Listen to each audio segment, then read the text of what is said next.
Hi YouTube, I had a request about a Leo water pump, about the age and that. My green one over here, I'd probably say roughly about 1951 they started building them.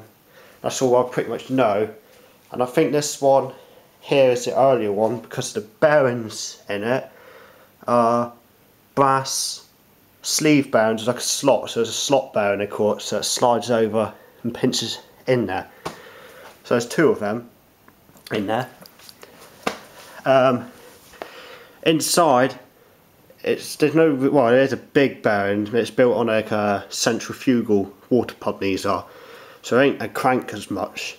And this is like a big bearing inside of a collar, which obviously pumps the ram backwards and forwards. This one, the bearing's a bit loose, which I noticed, mentioned in one of my other videos, which I can do, but it means putting a bush on this one. But for the time being, it's alright. Another thing, these Leo pulleys, or the Leo pumps, are always fitted with this style of pulley. My green one's got it, and my grey one over there's got it. Ones which probably didn't have any fitted might have been attached straight to the side of a motor, might have fitted actually on the side of this shaft here, because a lot of them fitted on the top motors, because they're never really designed to be run off stationary engines. They've normally been put in church roofs, maybe pumping water up to the house tank. That's what it might have been used for. So I think this one's about 51. This one is a bit newer than that one, because it's got proper rolling bearings in this one, which you can get them offline or take to a bearing place. Again, there's one bearing there and one there. This one, the bearings are fine in. But I noticed the chap was saying he's got a knocking noise on his one. Mine's got a bit of a knocking noise when he's running, but I put it down to it's the con rod going backwards and forwards quite quick. But it could mean his bearings are either starting to go here, or less the centrifugal pump bit inside, the bolt could become a bit loose. But I can't really tell without not seeing the pump itself what it could be. Or the other thing could be a bit of a bent crankshaft. It could be slightly bent and it's going to get a knocking noise, which I won't worry too much about unless it gets really serious and starts wearing out everything. But you'll notice that a lot of people should do. The valves in these, the rubber cups, as long as they seal your little holes for the water comes up through, this should be fine. But a lot of people have said to me, said some cups they dried out. They do dry out, but they tend to still work. But if you have gotten they've gone really dry and you think, oh, well, you could save them, the trick is get some linseed oil and a little tub, pour that into a tub and leave the rubbers, and if you can get the leather cups out as well, which is a bit of your bonus, put them in like a tub, leave them for 2 weeks, 2 or 3 weeks, maybe up to 4 weeks, depends if you really rush and waiting for them. The longer the better in there. When you take them out, you probably think, haven't made any difference, but it actually has soaked into the side of the cup. And normally when the water meet down there, it'll start swelling up a bit down, but you can't see it if you just chuck it in a bowl of water. Over the time of the pump, trying to pump, it'll work. Because the other thing, when I done this one, I did soak the cups in linseed oil, and when I chucked them back in there, I put this pipe on it, and I've put a stop end or a tap on it.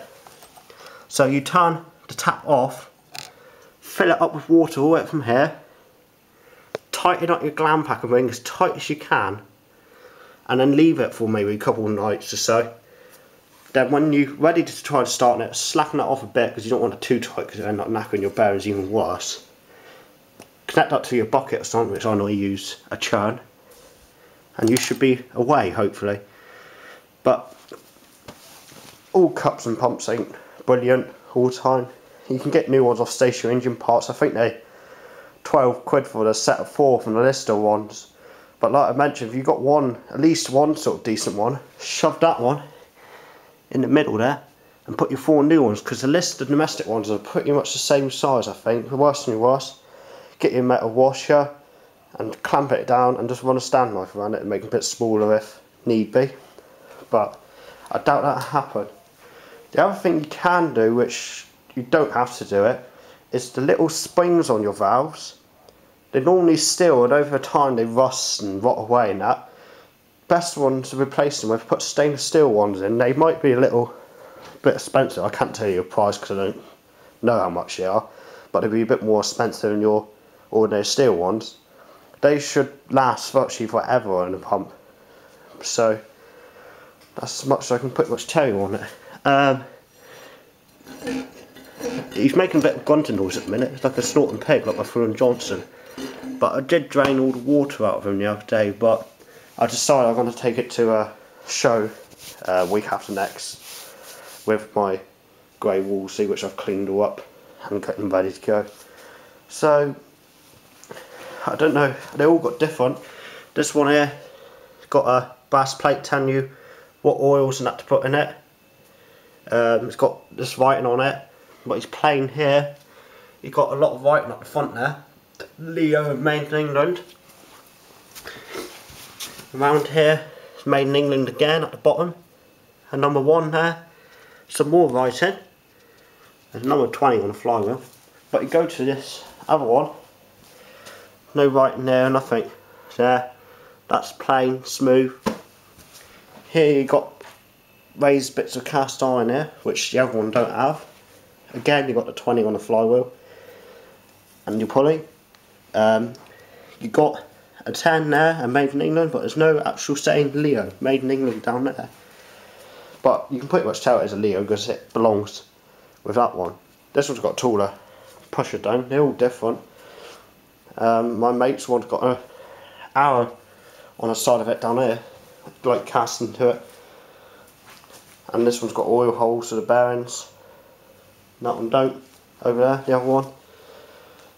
But these could be a sod to do. Another trick with these is normally, you have problems when you tighten them, they slip out to side, is maybe put a lock washer on the bottom and then get a G-clamp with 2 pieces of thin wood, clamp it and then tighten them up and just gently release the clamp and then you should be fine.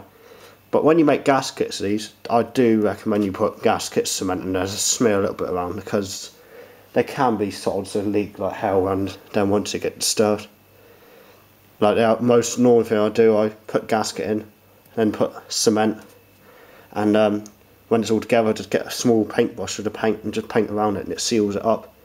But if you've got original pump and you want to keep the character, just get some clear varnish and paint around it, or can of spray lacquer, but practice it on a bit where you don't see much, because it could react with the old original paint lacquer can. Glam packing is normally 1/4 inch diameter glam packing, normally just a little short bit you need. So I hope this video has been a good help to anybody. I know there's a person which has got one, he got his pretty good cheap actually, £10, lucky person to get that cheap. And this one here cost 25 quid, I bought him. And he was sold working, but when I bought him, noticed this bit broke off and it was stuck on. But my mate welded that on for me and it's been touch wood, it's been fine ever since. This one I gave about 35 quid for, and that was, oh, it was all in pieces. The bloke, my mate had it, I don't think he ever attempted to put it together because he's got another one, he bought it for the spares really, and took some bits from it, and bits of his bit of worn from the other one he chucked in the pile with this one. He thought there might be some bits missing, but that's why he let me have it, because I was going to take a decent pusher down off and shove them on the other one. But I thought I'd give it a go, see if I can get it together. I haven't put any new bits in it except for those rubber cups, rubber valves. The leather cups are fine in it. So, thanks for watching my video. Join me again YouTube. Cheers and God.